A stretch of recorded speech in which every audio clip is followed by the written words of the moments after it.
Hello, everyone, and welcome back to the Dakota Fundraising News Podcast. Today is Friday, June 27th. We are here in Philly. It looks like, well, as we're recording this, it's late Wednesday afternoon, and it looks like we are going to sneak out of this East Coast heat wave. Unfortunately, we will get some rain instead, which is obviously not ideal, but nonetheless, we hope everyone is staying cool. And we have a quick episode today full of a lot of news. I'm joined today by Kim Malarkey.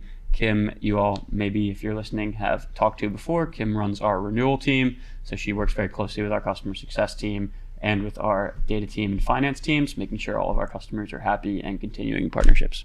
Yeah, thanks, Pat, for the intro. Happy to be here. Yeah, good to have you. We're going to keep doing some rotating guests on the pod. You'll have Matt Marino coming soon. For those of you who are listening in consistently, you'll get to hear from a lot of new faces, which is going to be a lot of fun. So just to kick us off, we are going to start with job changes, then Kim will go into the RIA side, and then as always, we'll wrap up with a summary of some key events we have upcoming. If you haven't had the chance to yet, please like, follow, and share the podcast. It really does mean a lot to our team.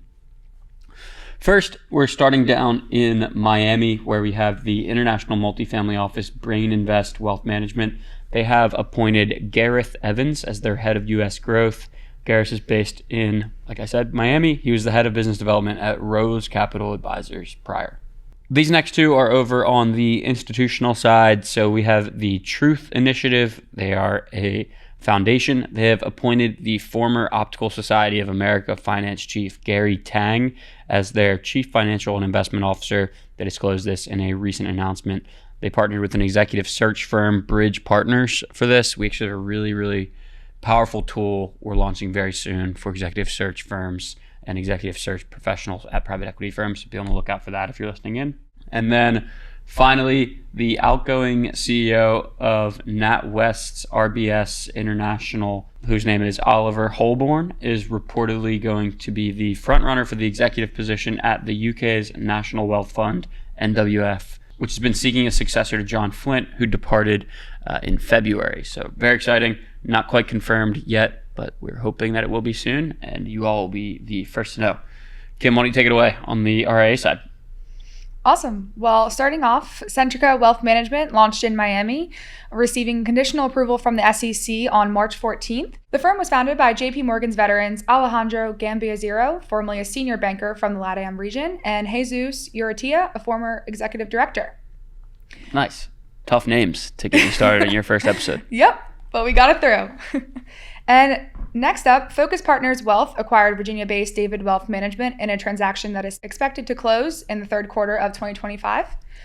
David Wealth has been led by Jim David since 2012. The deal, which will add $239 million to its regulatory AUM, marks Focus's second acquisition since its rebranding in January. And lastly, BMO Financial Group agreed to acquire $27 billion independent wealth manager Burgundy Asset Management for roughly about $625 million in BMO's common shares, which includes $125 million holdback contingent. Burgundy will operate under BMO's wealth management with CEO Robert Sankey and co-founder Tony Orell and Richard Rooney remaining to lead the business. KMS Capital, Origin Merchant Partners, and PJT Partners advised Burgundy financially, while Torys provided legal counsel. BMO Capital Markets acted as exclusive financial advisors to BMO on the transaction, and Osler, Hoskin, and Harcourt acted as legal counsel. Nice. Thanks for going through that. That's exciting stuff.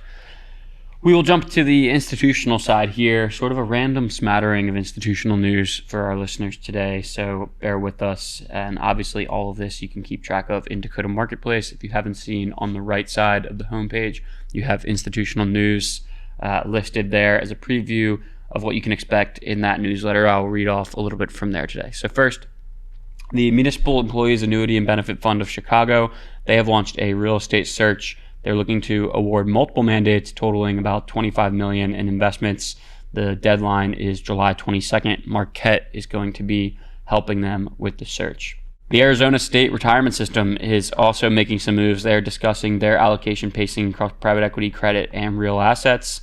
They are doing this discussion at their June 25th meeting, which was 2 days ago, if you're listening into this now. So big news coming certainly from there. It does appear that we have a bit of an inside scoop, and they're looking to commit $1.4 billion to private equity for 2025.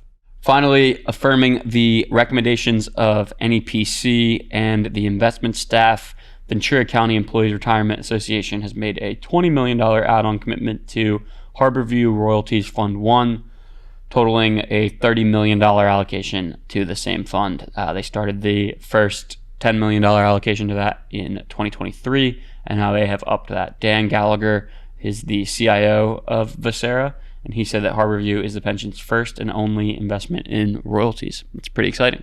Finally, just want to talk about a few things going on in the institutional space in general.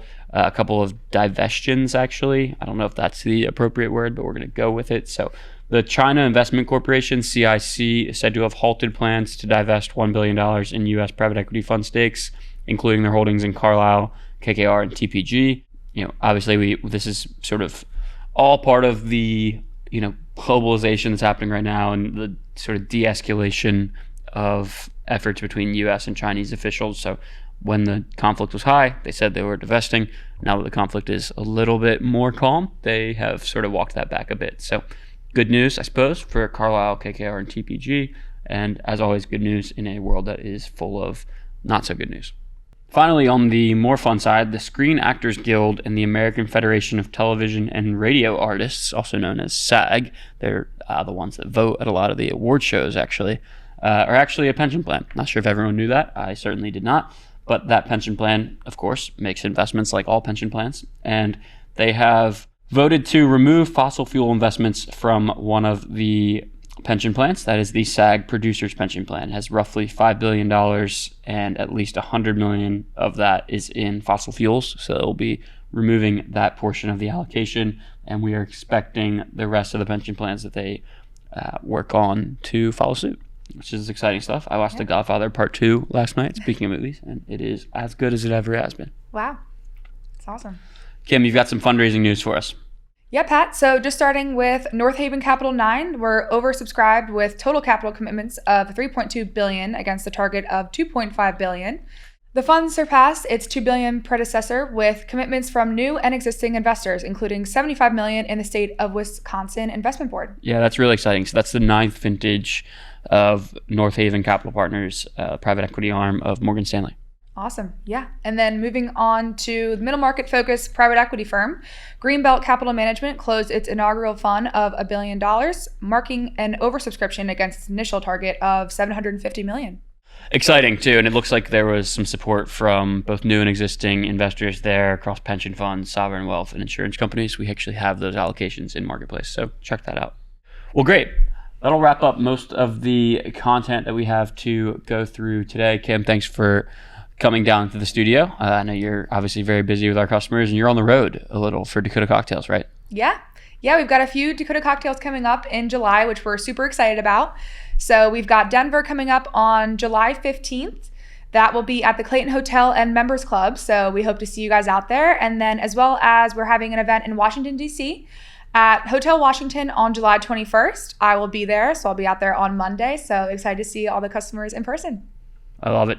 Look out for our events that we'll be doing through the end of the year, and check out the rest of our content. You have the Dakota Rainmaker podcast, where our founder, Guy, speaks to heads of distribution across some of the best investment firms in the world.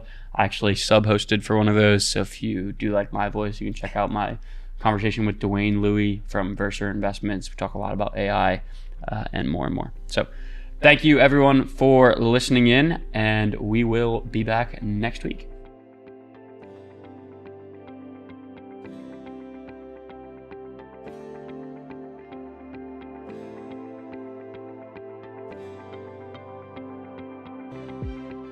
This episode is brought to you by Dakota Marketplace, Are you tired of constantly jumping between multiple databases and channels to find the right investment opportunities? Introducing Dakota Marketplace, the comprehensive institutional and intermediary database built by fundraisers for fundraisers. With Dakota Marketplace, you'll have access to all channels and asset classes in one place, saving you time and streamlining your fundraising process. Say goodbye to the frustration of searching through multiple databases, websites, Form ADVs, and say hello to a seamless and efficient fundraising experience. Sign up now and see the difference Dakota Marketplace can make for you. Visit dakota.com/Dakota-Marketplace today.